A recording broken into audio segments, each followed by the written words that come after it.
I remember when I was in junior school, some priests from a religious order came around recruiting young people for their junior seminary. And when they asked who wants to be a priest, I think we all put our hands up in the class. And then a couple of priests came to our house to recruit me for their junior seminary. And I'm very grateful to them. My parents said, no, you can't go, which is a very good thing to do, I think. But the interest in being a priest remained.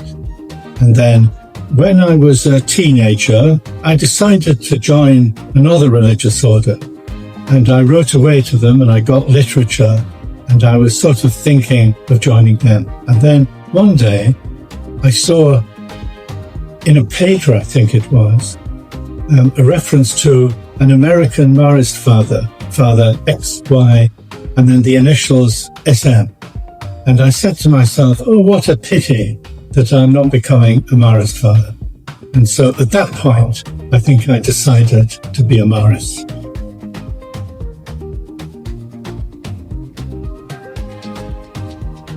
The Marist vocation, like any true vocation, is secondary, to belonging to the church as a whole.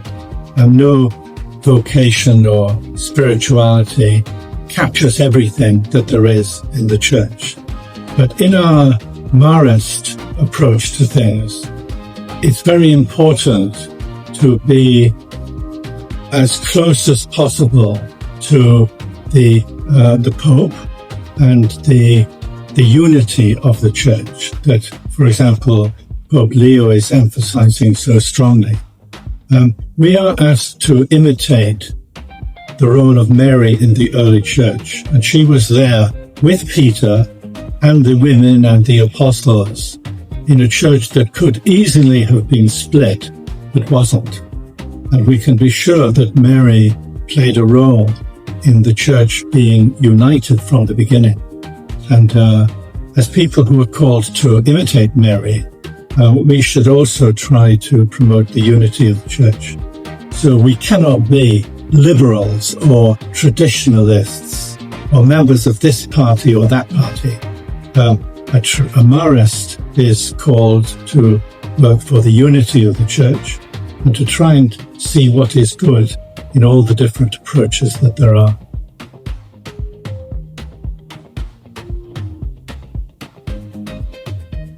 Well, in the constitutions of the Marist Fathers, we are urged to be very careful to respect the freedom of young people interested in a vocation.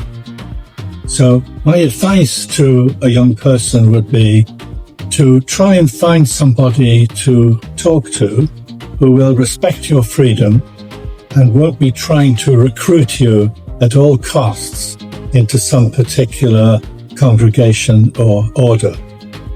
And you might try and find somebody who really knows you quite well and you feel will respect your freedom and might have some insights that might help you make a free decision. So I think our approach would be to favor freedom in the best sense of the word.